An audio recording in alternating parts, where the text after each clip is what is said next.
Greetings and welcome to the Wilmington and Northern Railroad. My name is Dave Hussman and I'm the owner of the layout.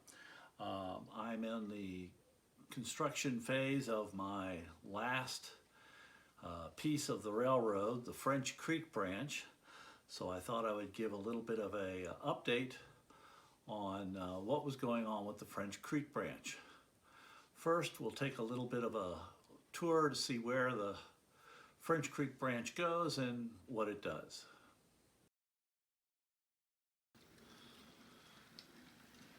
Just past Elverson, there is a station called French Creek Junction.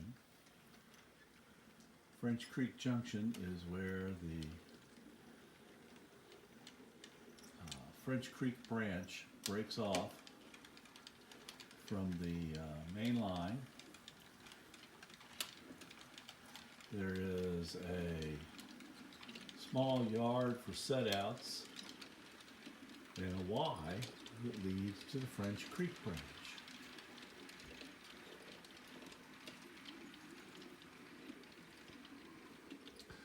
The French Creek branch breaks off and the train goes back into a helix behind the backdrop in the corner of the room. From there it goes down about 4 turns to get to the French Creek branch on the lower level.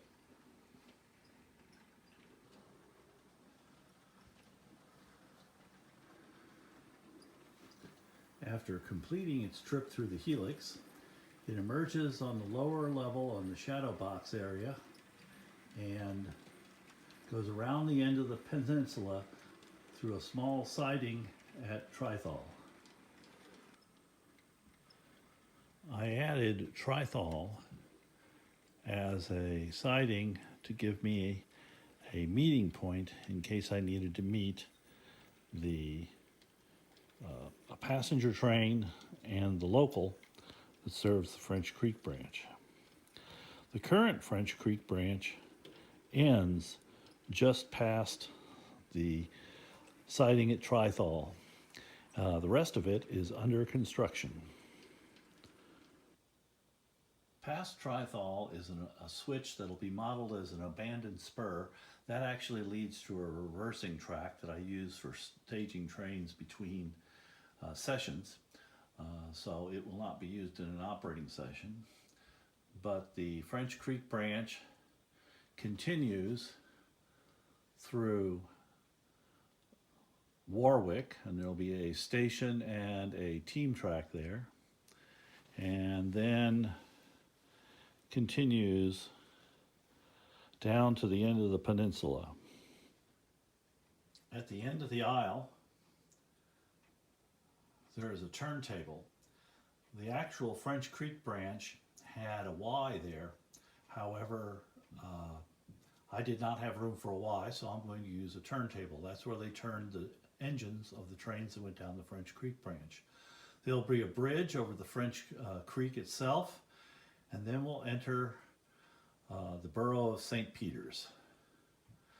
On the this end, there is the E&G Brook iron ore mine.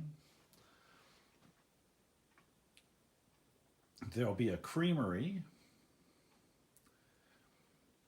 and a runaround track with a team track and then the station at St. Peter's. Past the station at St. Peter's, there's the French Creek Coal Company, French Creek Grain Company, and then a line that goes up to the quarries at St. Peter's, where they'll have polished stone and black granite. That and the iron ore mine were the 2 basic reasons that the French Creek branch was built.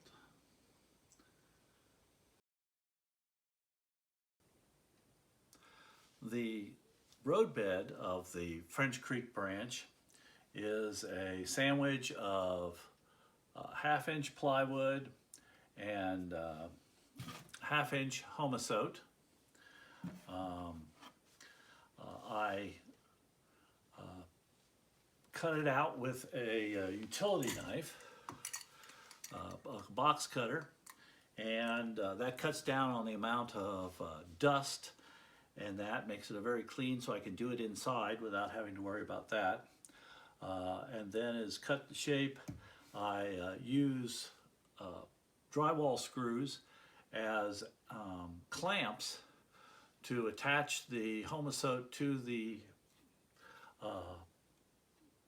roadbed, the sub-roadbed, the plywood, put down glue, and then drive 1-inch drywall screws into the homosote to clamp it down to hold it in place while the glue dries. My roadbed is supported above the joists. I use along the walls. I use knee braces that come out, brackets that come out from the wall, wooden brackets, and then have use risers to level the layout and to achieve whatever grade or whatever changes in elevation I need. Now, the traditional way that you do a riser is you've got your wooden riser, and then at the top you have a cleat, either a 1x1 or 1x2, and you have that underneath the plywood, and you drill up through the bottom and screw up through the bottom to hold it together. However, that takes a lot of extra wood, a lot of extra cutting, some extra fabrication time because you have to attach it, and it also presents a rather large footprint since all of my switch mechanisms and that are under the table. Having that large footprint means that I have to avoid a much larger area when I do my feeders and all that other type stuff. So some people have used a single finishing nail down through the top of the roadbed into here to hold it onto the risers.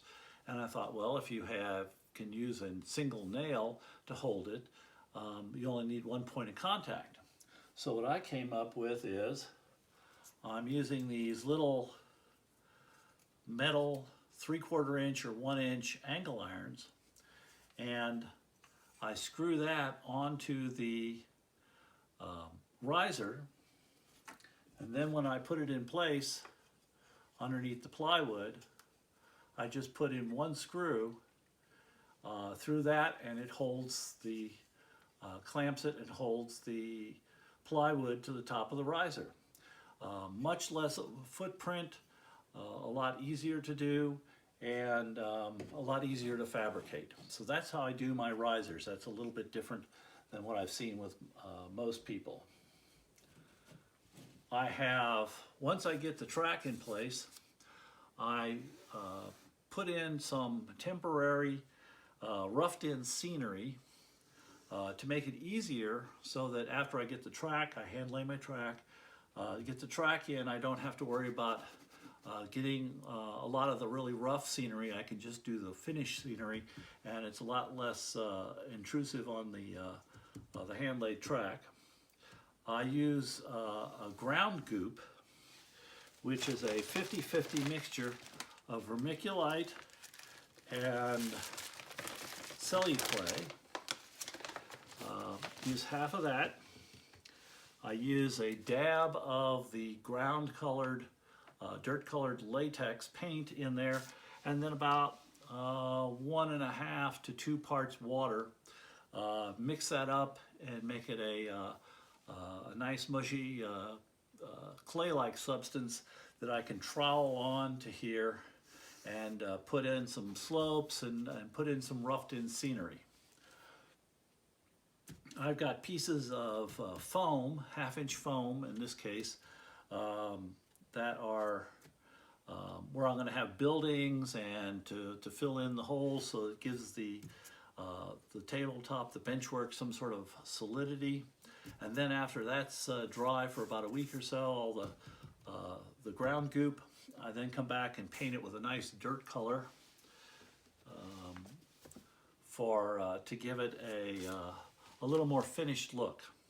Even though I don't have actual scenery in place, I have a roughed in scenery that gives a more solid feel, so you're not running on a plywood Pacific for several months before I get the finished scenery in. One of the other improvements I did to my layout was I installed lighting underneath the upper level. I can call this a shadow box type level. It's only about 10 inches high, 8 to 10 inches deep, and about 10 inches high in the front opening. So it's not a full-fledged second level, but it's just enough to give me some switching areas. I've got them in 2 or 3 different places. But I needed to light it.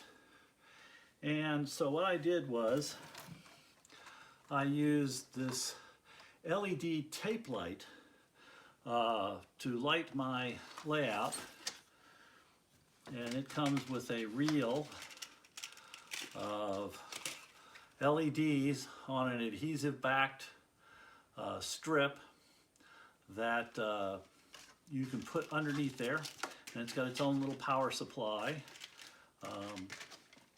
and it is I've used it in several different areas, and it is worked very well.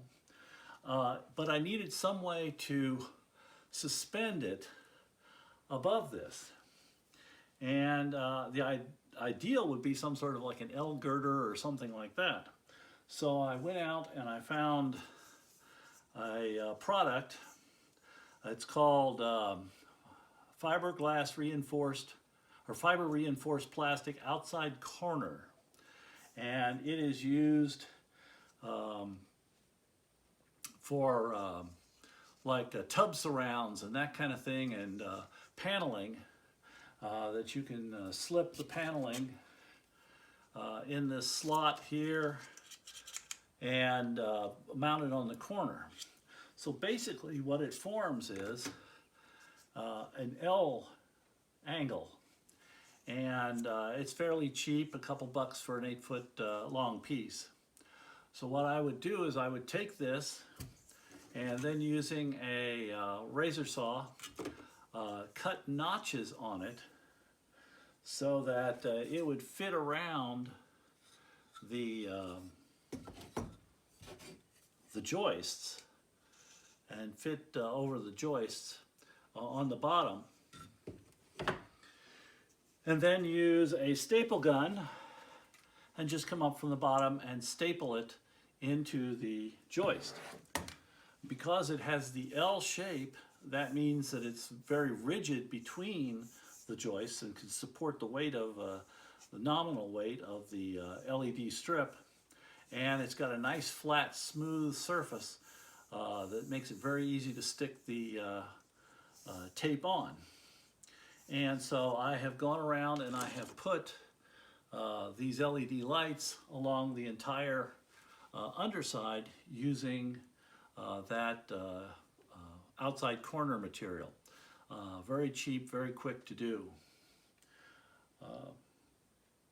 And so that's how I get the lighting for my branch. Next, I'd like to discuss how I lay out my track. My hand lay everything, so I have to glue down ties and that on the roadbed.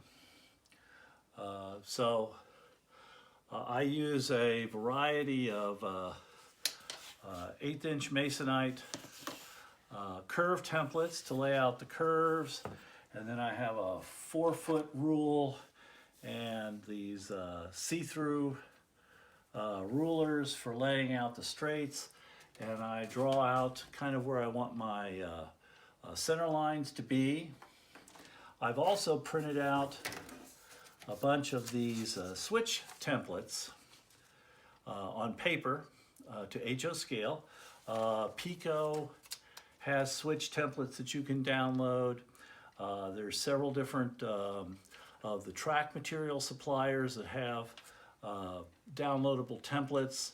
I was lucky enough to find a 1920s era maintenance away rule book that had switch plans, prototype switch plans from number 14 all the way down to a number 3 switch. So I took those plans and scanned them and reduced the size to HO scale, and that's what I'm using here. But what these are number 5s, by the way, as you can see. And then what I'll do is once I kind of get the track located as to where I want the main lines to go, is then I will put the templates on the layout and plan where I want the switches to be.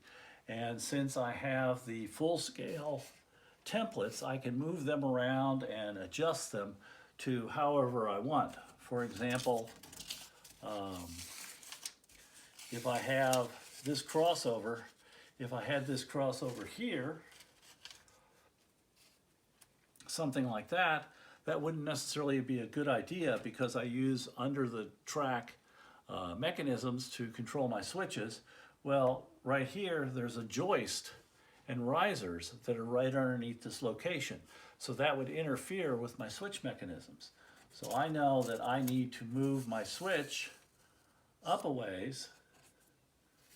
And we'll come down here. And I can move my switches around so that I avoid all the stuff underneath the layout for my switch machines and have a clear shot. I also can plan where I locate my switches so that I use push rods, control rods, to throw the switches. So I can know that if I have these 2 switches right here, I've got my two push rods that are going to be right together.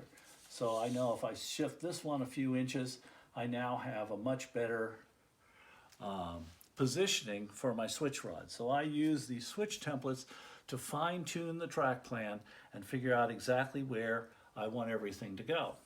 And once I do that and have all the track centers, if I need to adjust something I can, and I can mark where I'm going to have my switches and that, the next thing I do is I will take a piece of flex track, Atlas, either 100 or code 83, and then I will take push pins, and you can use the center holes on the Atlas track to line your flex track up with the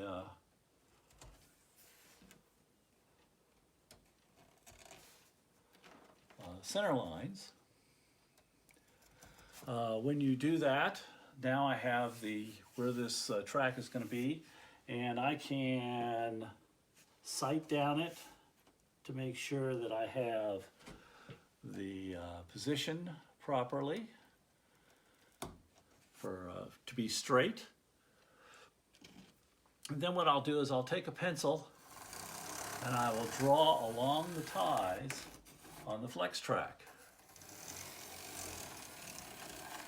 And what that does is, when I come back to hand lay my trackage, I now have a set of lines that I know where to put my tie strips so that they will be in line and match up with the curves and where the switches need to be. I can take it and mark where use this to mark where we're going to have a crossover or a switch. There we go.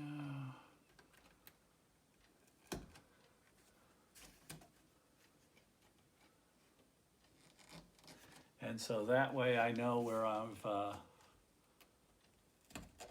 can now I can draw my lines and put in where I have the get an idea of where the switches are going to be and where the ties are going to be of the switches, and then come back in later and glue down, based on where I have these tie strips drawn, glue down my switch templates to put in my actual track. So that's all what I do to get my layout prepped to the point that I can start laying track. Thank you for watching.